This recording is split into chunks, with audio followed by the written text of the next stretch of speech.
आप सभी लोगों को प्रभु यीशु मसीह के और मधुर नाम से जय मसीह की। आज आपके सम्मुख में प्रवेश का वचन को आपके सम्मुख रखना चाहता हूँ। कृपया ध्यान से सुनिए। बाइबल हमें बताती है पहले यूहन्ना पहला अध्याय उसका 9वां वचन में, यदि हम अपने पापों को मान ले तो वह हमारे पापों को क्षमा करने और हमें सब अधर्म से शुद्ध करने में विश्वास योग्य और धर्मी है। जी हाँ, परमेश्वर हमारे सारे पाप और अधर्मों को क्षमा करता है और उसे फिर कभी याद भी नहीं करता। यिर्मयाह 31 अध्याय उसकी 34 में भी लिखा है, क्योंकि मैं उनका अधर्म क्षमा करूंगा और उनका पाप फिर स्मरण ना करूंगा। हमारा परमेश्वर पापियों से प्रेम करने वाला है और उनके अपराधों का स्मरण नहीं रखता है। लेकिन पवित्र शास्त्र को हम गहराई से जानेंगे तब एक ऐसा पाप के विषय में लिखा है कि उसकी क्षमा कभी नहीं किया जाएगा।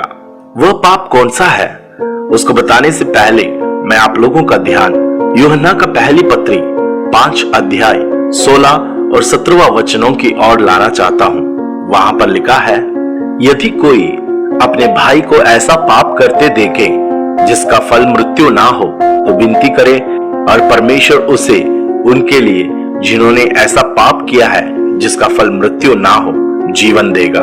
पाप ऐसा भी होता है जिसका फल मृत्यु है। इसके विषय में मैं विनती करने के लिए नहीं कहता।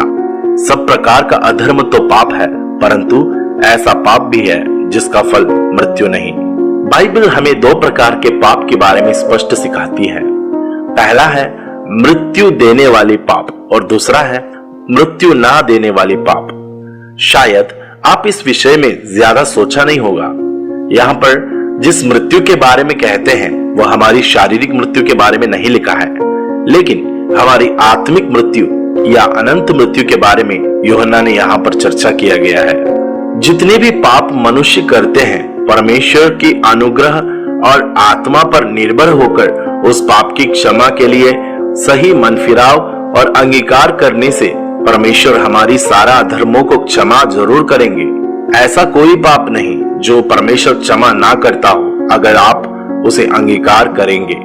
लेकिन प्रभु यीशु मसीह ने कहा मत्ती 12 अध्याय उसका 31 और 32 वचन में, इसलिए मैं तुमसे कहता हूँ कि मनुष्य का सब प्रकार का पाप और निंदा क्षमा की जाएगी, परंतु पवित्र आत्मा की निंदा क्षमा ना की जाएगी। जो कोई मनुष्य के पुत्र के विरोध में कोई बात कहेगा उसका यह अपराध क्षमा किया जाएगा, परंतु जो कोई पवित्र आत्मा के विरोध में कुछ कहेगा उसका अपराध ना तो इस लोक में और ना परलोक में क्षमा किया जाएगा।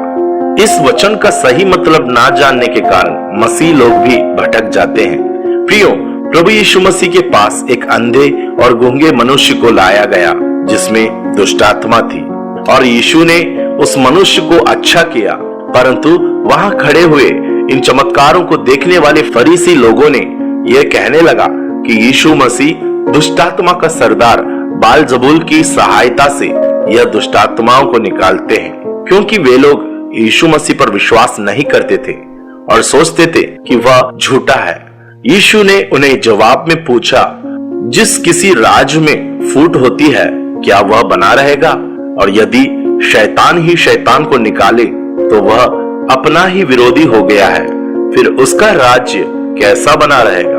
उनके मन की यह विचारों के कारण प्रभु यीशु मसीह ने कहा था, मनुष्य का सब प्रकार की पाप और निंदा क्षमा की जाएगी, परंतु पवित्र आत्मा की निंदा क्षमा ना की जाएगी, क्योंकि प्रभु यीशु मसीह ने पवित्र आत्मा की सामर्थ्य से वह मनुष्य को अच्छा किया था, मगर फरीसी लोग उसका निंदा किया।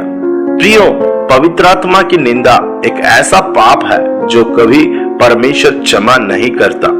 यह सुनकर आपको लगेगा, यदि परमेश्वर हमारी सभी अपराधों को क्षमा करते हैं तो फिर इस पाप को भी क्षमा क्यों नहीं करता?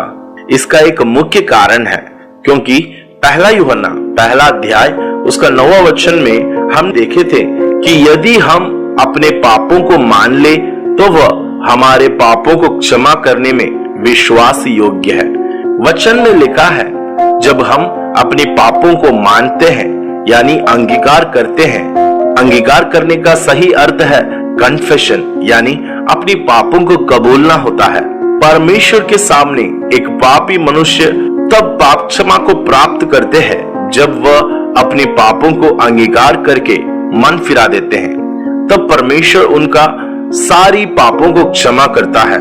एक पापी मनुष्य के अंदर उनके पापों के प्रति पछतावा होकर उस पापों को अंगीकार करने को और मन फिराव के लिए भी परमेश्वर की आत्मा एक अहम भूमिका निभाती है।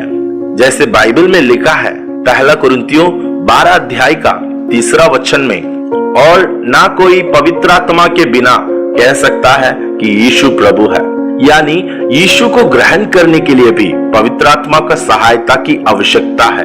और जब एक मनुष्य उसी आत्मा के विरुद्ध में निंदा करने लगे जो उसे मनफिराव या कन्फेशन की ओर ले जाती है, तब उसके पापों को क्षमा नहीं कर पाती, क्योंकि वह अपने पापों को कबूल नहीं कर पाते हैं, या सही मनफिराव की ओर आत्मा उसे अगुवाई नहीं कर पाती है, क्योंकि वह उसी आत्मा की निंदा करते हैं जो उसे मनफिराव की ओर ले जाते हैं। इस कारण प्रभु यीशु मसीह ने कहा था कि पवित्र आत्मा की निंदा क्षमा नहीं की जाती। इसलिए प्रियो, हम सतर्क रहें। जिस पावन जल से हम अपने शरीर को शुद्ध करते हैं, यदि उसी जल को हम अशुद्ध समझेंगे, तब हमारा पवित्रीकरण कैसे हो पाएगी। इसलिए यही वो पाप है जो परमेश्वर क्षमा नहीं करता है। अगली वीडियो के साथ